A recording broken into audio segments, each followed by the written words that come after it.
When the US plans a military strike against an enemy, it expects those plans to stay top secret. They have to be. Even the slightest whiff of a leak could be enough to offer opportunities for the enemy to prepare for the attack. But what happens when it's America itself that's the source of the leak? Sloppy, careless, incompetent. Earlier this month, Trump officials accidentally texted US war plans to a journalist, and those accidental texts are a shocking break from America's normal military protocol and has placed a delicate operation at serious risk. President Donald Trump should be furious. After all, the US has enough challenges keeping its military secrets without its own government haphazardly leaking them. It all started with an article written by Jeffrey Goldberg and published by The Atlantic on March 24. The headline alone tells you almost everything you need to know. US national security leaders included me in a group chat about upcoming military strikes in Yemen, Goldberg says. I didn't think it could be real, then the bombs started falling. As eye-catching as the Trump administration accidentally texted me its war plans is, you might assume that Goldberg accidentally received a message he wasn't supposed to see before quickly being deleted from the group chat. That wasn't the case. He reports that he saw the full conversation leading up to the US's decision to bomb several Houthi targets throughout Yemen. Worse yet, he learned that information 2 hours before the bombs fell. Because US Secretary of Defense Pete Hegseth accidentally texted it to him at 11:44 a.m., a claim he tried to deny when confronted by reporters. Nobody was texting war plans, and that's all I have to say about that. Thank you. Goldberg goes on to explain how Hegseth would even have his details to accidentally include him in a group chat in the first place. In short, Goldberg received a connection request from a man he later identified to be National Security Advisor Mike Waltz on the Signal messaging app on March 11. Despite being worried that somebody was masquerading as the advisor under a false name, Goldberg accepted the connection request and went about his day. 2 days later, he found himself an unwitting participant in a group Waltz created named Houthi PC Small Group. That's when the first message arrived. Team, establishing a principals group for the coordination on Houthis, particularly over the next 72 hours. My deputy Alex Wong is putting together a Tiger team at the deputy's agency chief of staff level, following up from the meeting in the sit room this morning for action items, and will be sending that out later this evening. Goldberg couldn't believe it. This couldn't be real, right? Surely this was a fake Mike Waltz and Goldberg was being taken on a ride. But no, what followed was a string of messages from US Secretary of State Marco Rubio, Vice President J.D. Vance, Hegseth, and several other members of Trump's administration, all nominating people to join the group. All told, the group chat ended up with 18 members, many of them part of Trump's administration or otherwise related to US national defense. Then radio silence. The text chain went quiet for a while, causing Waltz to consult with his colleagues about the whole fiasco.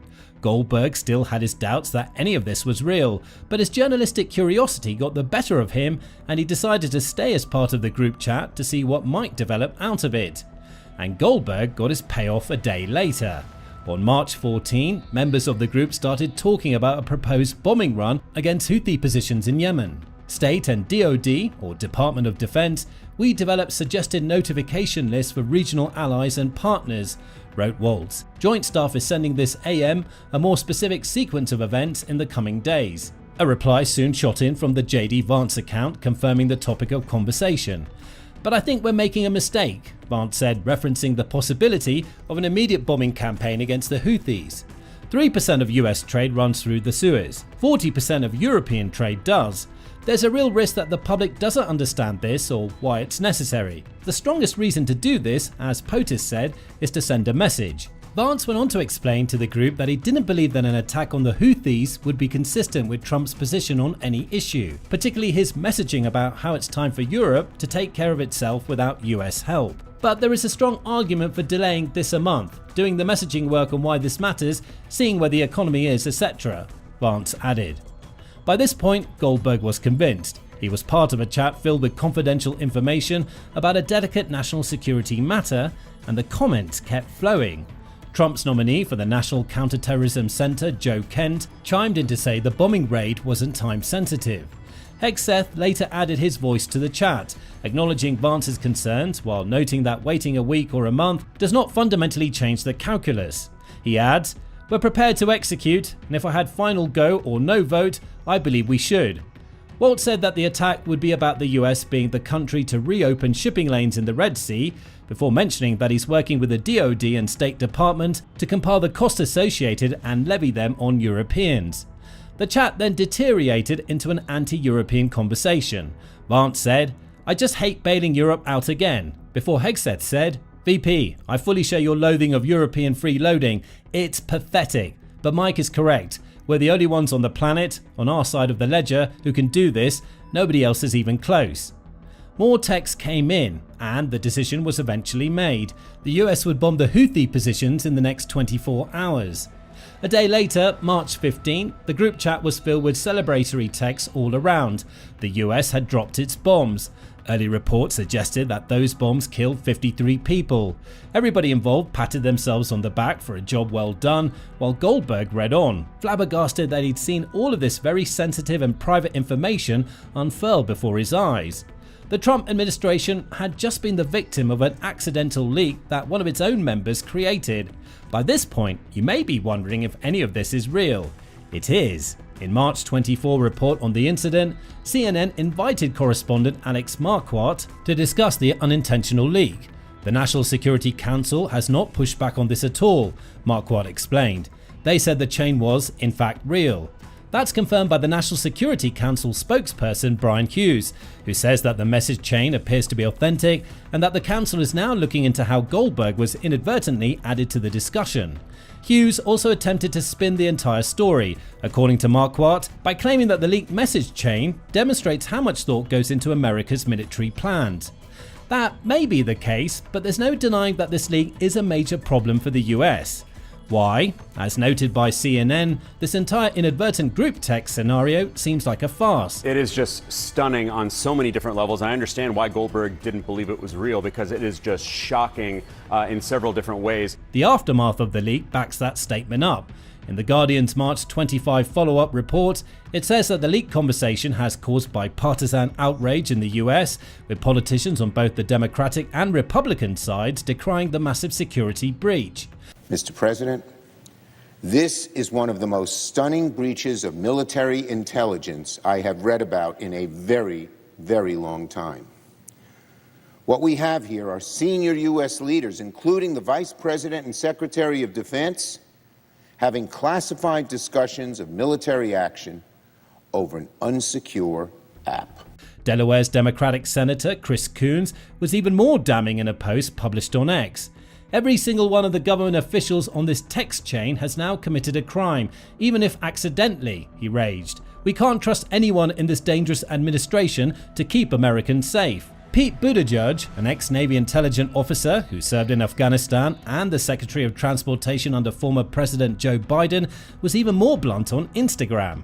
And to see this administration claiming that it cares about competence and merit, and then be responsible for an epic fuck-up like this, demonstrates that these are not serious people.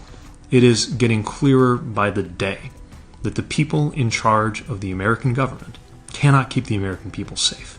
Got to do better. Republican Senator John Cornyn was a little more subdued in his response to the leak, though he still called it a huge screw-up, while adding that the interagency will look into that to determine how the massive security lapse happened in the first place. He, along with the enraged Democrats, are all correct. But regardless of political affiliation, it's hard to see this leak conversation as anything other than a massive unforced error made by some of the most critical figures in the Trump administration. Perhaps this blunder will be combed over and examined to ensure it never happens again. But that doesn't change the fact that the US now has egg on its face and is being humiliated on the international stage. And this entire war plan group chat also shows us that the US may not be using the most secure channels to communicate such sensitive information. We mentioned earlier that Goldberg ended up on the group message chain because he was invited to the discussion via an app called Signal. The app is considered to be one of the most secure messaging services available to consumers. TechRound reported back in May 2024 that a study conducted by ExpressVPN found that Signal scored highest in features related to user privacy, with it receiving a score of 87% from its users. The company's marketing literature is also designed to place privacy and security at the forefront. forefront. It emphasizes that Signal offers end-to-end encryption. This form of cybersecurity automatically encrypts a user's message at the moment it's sent, which essentially means the message is scrambled so that it's unreadable to anybody who might intercept it. The message is then unencrypted at the intended recipient's end, meaning the only people who see it are the sender and the recipient. And while that's how Signal is designed to work, the app doesn't account for people accidentally adding others to a group chat. It can't. That responsibility belongs to the user. And if a user invites someone to a chat, the person who accepts that invitation is entitled to see the messages in that chat. That's precisely what happened to Goldberg. He didn't hack a private conversation. He was simply the unwitting beneficiary of an invitation that he shouldn't have ever received. There are more problems regarding Signal too. CNN reports that following the leak, Goldberg teamed up with another reporter named Shane Harris, who specializes in the intelligence sector, to speak with several lawyers about the leak. Those lawyers told the duo that the use of Signal may have violated the provisions that govern the handling of national defense information. In other words, it doesn't matter how secure or otherwise Signal may be, the fact that it was used at all is a problem. There should be no circumstance in which the US is using a publicly available messaging app to transmit secret military plans, and certainly no mechanism should be available to invite people to read these plans when they aren't supposed to see them. That brings us to the legality issue, which is another major reason why this story is so problematic for the US.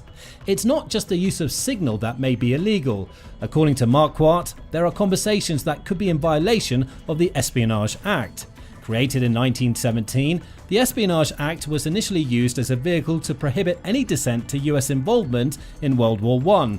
Specifically, it banned the obtaining of any recordings, pictures, descriptions, or information related to national defense with the intent or reason to use said information to hurt the US or aid a foreign nation. The US has used this law in the recent past to prosecute leakers. For instance, the June 2024 conviction of WikiLeaks founder Julian Assange was predicated on his website breaking the Espionage Act. WikiLeaks shared classified documents relating to the Iraq and Afghanistan wars, along with documents revealing the existence of a secret US spying operation against several European Union leaders.